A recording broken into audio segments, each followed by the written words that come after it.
So guys Boche ഫാമിലോട്ടുള്ള യാത്രയാണ്. ഇവിടെ വണ്ടി ഓടിക്കുന്ന ആൾ ഫുൾ കോൺസെൻട്രേഷനിൽ വണ്ടി ഓടിച്ചുകൊണ്ടിരിക്കുകയാണ്. സോ ഗൈസ് നമ്മ എത്താൻ പോവുകയാണ്. നേരെ വിട്ടോ.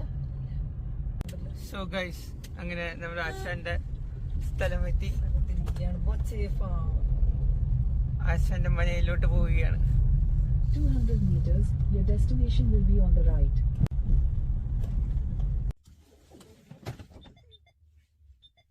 ഇതാണ് ബോച്ചെ ടോഡി പബിന്റെ ബോർഡ്. നമ്മൾ തിരിക്കുകയാണ്. ബോച്ചെ നിൽക്കുന്നു.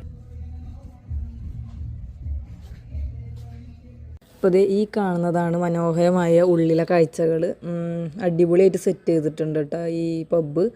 കുറേ ഗാർഡനും കാര്യങ്ങളും പിന്നെ ബോട്ടിങ്ങും എല്ലാം ആയിട്ട്. അപ്പം ഞങ്ങളിത് ഫുഡ് കഴിക്കുന്ന സ്പോട്ടിലേക്ക് കയറി. നല്ല നാടൻ വിഭവങ്ങളും പിന്നെ നല്ല നാടൻ കള്ളും കിട്ടുന്ന ഒരു സ്ഥലമാണ്. അപ്പോൾ ഇവിടെ തന്നെ ചെത്തി ഇറക്കണ നാടൻ കള്ളാട്ടോ ഇവിടെ കൊടുക്കുന്നത്. അപ്പോൾ നമ്മൾ ഫുഡൊക്കെ അടിപൊളിയായിട്ട് കഴിച്ചിട്ട് ബാക്കി കാര്യങ്ങൾ പറയും.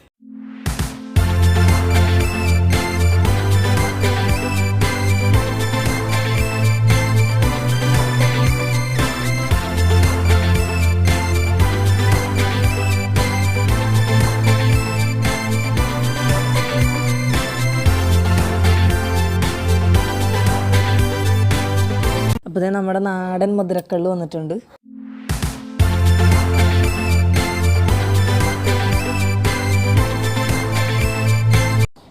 അപ്പുണ്ണി ഓർഡർ ചെയ്തത് നല്ല പാൽക്കപ്പയും പിന്നെ കണവ റോസ്റ്റുമാണ്.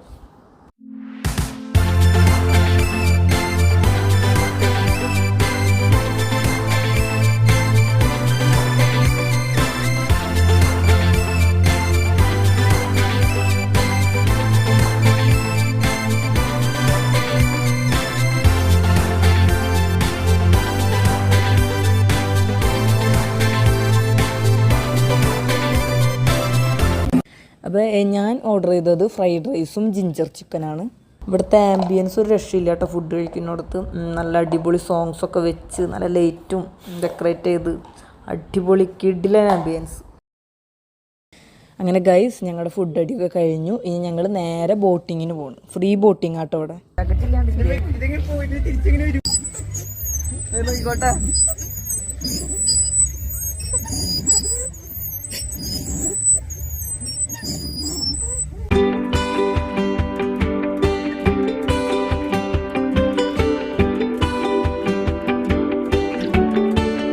ഇവിടെ വളർത്തുന്ന മുയലുകളാണ്. ഇവിടെ വളർത്തുന്നതാണ്. ഇനി ഇത് ഫ്രൈ ചെയ്യുമെന്നൊന്നും നമുക്കറിയില്ല. ഇവിടുത്തെ ഇങ്ങനെ അമ്മി ഒരൽ അങ്ങനെ സംഭവങ്ങളൊക്കെ വെച്ചിട്ടുണ്ട്. എന്താണെന്ന് നമുക്ക് മനസ്സിലാവില്ല. ഇത് നമുക്ക് ഇങ്ങനെ പോയിട്ട് അതിലേ വരാം. ഇതിങ്ങനെ കയറാം. എന്നിട്ട് അങ്ങനെ വളഞ്ഞ് അതിലേ പോവാം. പൈപ്പ് കൂട്ടിയിട്ടുണ്ടല്ലോ ഇങ്ങനെ കണ്ട അതിലേ വളഞ്ഞ് അതേ ഇങ്ങനെ കയറിയിട്ട് ഇങ്ങനെ വരാം. ഗൈസ് ഇത് AC ഏരിയ ഉള്ള റെസ്റ്റോറൻറ്റ് ഇരുന്ന് കഴിക്കുന്ന സ്ഥലം. നമ്മളിരുന്ന് ഫുഡ് കഴിക്കില്ലേ ഫാമിലീസായിട്ട്. AC റെസ്റ്റോറൻ്റാണ് ഈ ഏരിയ മൊത്തം. 2 പേരൊക്കെ കൈ വരുമ്പോൾ ഇതൊന്നും തരില്ല കേട്ടോ. ഒരു ഫാമിലീസ് ഒരുപാട് വേണം. അപ്പോൾ ഇതൊക്കെ നമുക്ക് അലോ ചെയ്യുള്ളൂ. ഇവിടെ ഫാമിലീസ് മാത്രം 2 പേർക്കൊന്നും തരില്ല. ഇത് ഇടലിനൊക്കെ ഇവിടെ ഉണ്ട് ഒരു കണ്ട ഇങ്ങനെ ഇരുന്ന് കഴിക്കാം. ഒരുപാട് പേർക്ക് ഇരുന്ന് കഴിക്കാം. ഈ ശനിയും ഞായർ ദിവസങ്ങളിലാണ് ഇവിടെ തിരക്ക് കൂടുതലുണ്ടാവുക. ഇന്ന് തിരക്കില്ല. ഇന്ന് നമ്മൾ വെള്ളിയാഴ്ചയാണ് ഇവിടെ വന്നിരിക്കുന്നത്. പിന്നെ ലൈവ് ഫിഷിങ് എന്നുണ്ടോ പുണ്യ? അല്ലെങ്കിൽ 6:30 ശേഷമാണ് ലൈവ് ഫിഷിങ് വരുന്നത്. ഈ ഒരു തല ഈ പോത്തുംകാല് അങ്ങനത്തെ വെറൈറ്റി ഫുഡ്സ് ഒക്കെ കിട്ടണമെങ്കിൽ ശനി ഞായറാണ് ഒരു സ്പെഷ്യൽ ഫുഡ്സും പിന്നെ സ്പെഷ്യൽ റൈഡ് അല്ലാതെ ഉള്ളത് ശനി ഞായറാണ്. ഇവിടുത്തെ ഏരിയ കണ്ട ഇതൊക്കെ ഒരു പ്രത്യേക രസമുണ്ട്. അതേ കണ്ട എന്റെ ബാക്കിൽ കാണുന്നത് ഇതൊക്കെ സൂപ്പർ അല്ലേ. നല്ല കാറ്റൊക്കെ ഉണ്ട്. ഇവിടേക്ക് ഇരുന്ന് നല്ല കാറ്റൊക്കെ കൊണ്ട് നമുക്ക് ഭക്ഷണം കഴിക്കാം. പിന്നെ അവിടെ നല്ല ബേസാണ് എല്ലാം. പുണ്യതേ വീണെന്നാ വിചാരിച്ചത്. അപ്പോൾ മനസ്സിലായത് കെടുക്കണമെന്ന്. എന്നോട് ഇതിൽ കെടുക്കണ്ടെന്ന് പറഞ്ഞിരിക്കുന്നു. പുണ്യ എടുക്കുന്നു. അപ്പൊ മനസ്സ് ഇതൊക്കെ ഇടുന്ന ആസ്വദിക്കുന്നുണ്ട്. ഇവിടെ മാക്സിമം മുതലാക്കണ്. ആട്ടി ഞാൻ കായിലേക്ക് ഇടണം. നിക്കട്ട വെയിറ്റ് യോഗേ രാജയോഗം ബോച്ചെ ഫാമിലി കൂളിംഗ് ഗ്ലാസ് വെച്ച് ആടുന്ന് കിടന്നു. എനിക്കൊന്ന് ആട്ടി അങ്ങോട്ട് ഇടണം. ഭയങ്കരമായിട്ട് അടി കൊടുക്കുന്നുണ്ട്. ഒരു ഏവറേജ് പോവുള്ളത്. അത് ഇങ്ങോട്ട് കാലെടുത്തറ നന്നുകൊണ്ട് ആദ്യം രസമുണ്ടല്ലേ.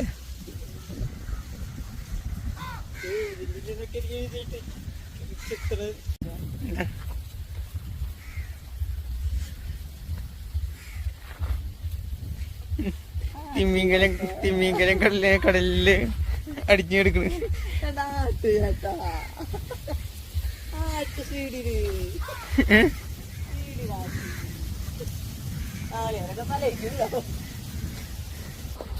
ലൈവായിട്ട് ഫിഷിങ് നടക്കണ സ്ഥലമാട്ടോ. ഇവിടെ ഇരുന്നുകൊണ്ട് ചൂണ്ടിട്ട് മീനെ പിടിക്കാം. പുണ്യണ്ടില്ല ഇങ്ങനെ ഇനി നമുക്ക് മീനെ പിടിക്കാൻ പറ്റും ഇവിടെ നിന്നുകൊണ്ട്. ഇതാണ് കേട്ടോ ലൈവ് ഫിഷിങ്. ലൈവ് ഫിഷിനെ നമുക്ക് അത് പൊരിച്ച് തരും.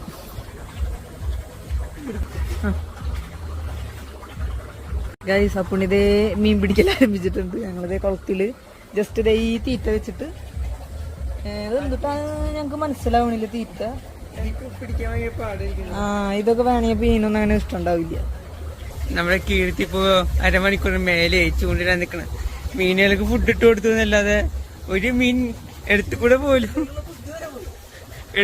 പോലും പോയില്ല.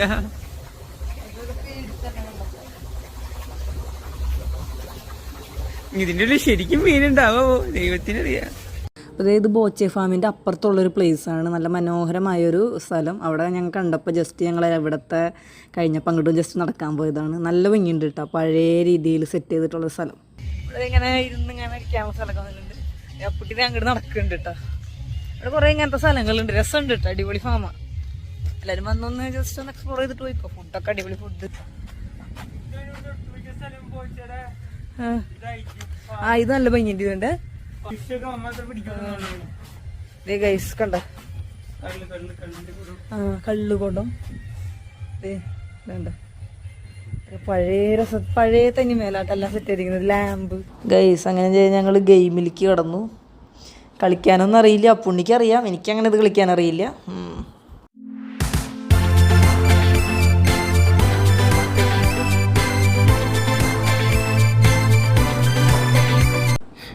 അതായത് ഇത് വടി കൊണ്ട് കുത്തിയിടലല്ല ഗെയിം. ഇത് കറക്റ്റ് മറ്റേ വൈറ്റ് ആണ് സ്ട്രൈക്കർ. അത് വെച്ചിട്ട് മറ്റ് കളറിലോട്ട് ഇടണം. അങ്ങനെയായിരുന്നു അല്ലേ കളി? ഇതൊരു നടക്ക് പോവില്ല. ഇതാ വെള്ളം കൊണ്ടിട്ട് സ്ട്രൈക്കർ കൊണ്ടിട്ട് വാ നമുക്ക് അടുത്ത സെക്ഷനിലോട്ട് പോവാ. എന്നാലും കളിച്ചിട്ട് വരാന്ന്.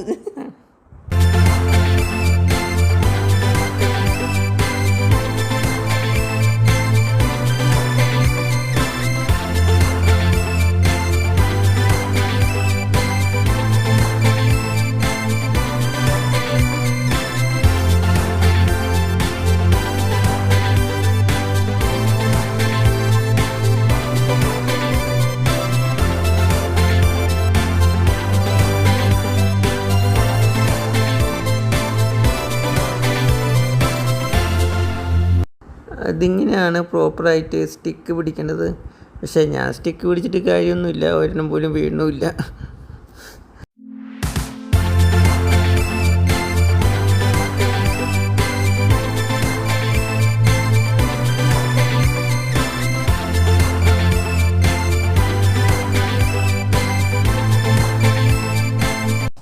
ഇനി ഞങ്ങളൊരു കുൽഫിയും കൂടി കുടിച്ചിട്ട് ഇവിടെ നിന്ന് പോകാമെന്ന് വിചാരിച്ചു. അപ്പുണ്ണിക്ക് വേണ്ടാന്ന് പറഞ്ഞു. അപ്പം ഞാൻ മാത്രം കുൽഫി മേടിക്കാമെന്ന് വിചാരിച്ചു.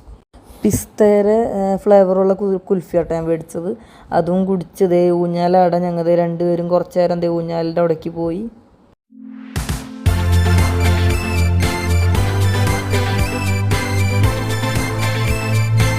ഇത് ഈ പബ്ബിൻ്റെ ഉള്ളിൽ പിള്ളേർക്ക് കളിക്കാൻ മാത്രമായിട്ടുള്ള സെപ്പറേറ്റ് സെക്ഷനാണ് കേട്ടോ. ഇനി ഞങ്ങൾ പതുക്കെ ഇറങ്ങി ഇവിടെ നിന്ന്. അതിന് എല്ലാം കഴിഞ്ഞ് നല്ല രസമായിരുന്നു കേട്ടോ. ഇവിടുത്തെ അറ്റ്മോസ്ഫിയറും കാര്യങ്ങളൊക്കെ രസമുണ്ട്. എല്ലാവരും ട്രൈ ചെയ്യും ഇവിടെ വന്ന്. അപ്പോൾ ഞങ്ങളുടെ അതന്നെ അപ്പോൾ ഞങ്ങളുടെ ഇന്നത്തെ വ്ളോഗ് കഴിഞ്ഞ് ഇനി നമ്മൾ തിരിച്ചു പോണ്. അപ്പോൾ മറ്റൊരു വീഡിയോ ആയിട്ട് കാണുന്നവരായിരിക്കും. അപ്പോൾ ബൈ. ബോച്ചയുടെ ഇവിടെ എല്ലാവരും എഴുതി വെച്ചിട്ടുണ്ട് 812 കിലോമീറ്ററാണ്. പിന്നെ unique world record and Guinness world piece record വെച്ചിട്ടുണ്ട്. ഇവിടെ ഒരു സ്റ്റാച്യു വെച്ചിട്ടുണ്ട്. ആള് 3 മാസം കൂടുമ്പോ ഇവിടെ 3 മാസം കൂടുമ്പോ ആള് ഇവിടെ ഉണ്ടാവും കേട്ടോ. ചോദിച്ചിരുന്നു ഇപ്പൊ എവിടെ പറഞ്ഞു. എവിടെയാണ്? മൂന്നാറ് വയനാടോ? പിന്നെ മൂന്നാറ് വയനാട് ഉണ്ടല്ലേ? വയനാട് ഉണ്ടെന്നാ പറഞ്ഞു ഞങ്ങളോട്. ഇപ്പൊ ചോദിച്ചു. അപ്പൊ അങ്ങനെ. അപ്പൊ ബൈ. ഓക്കെ.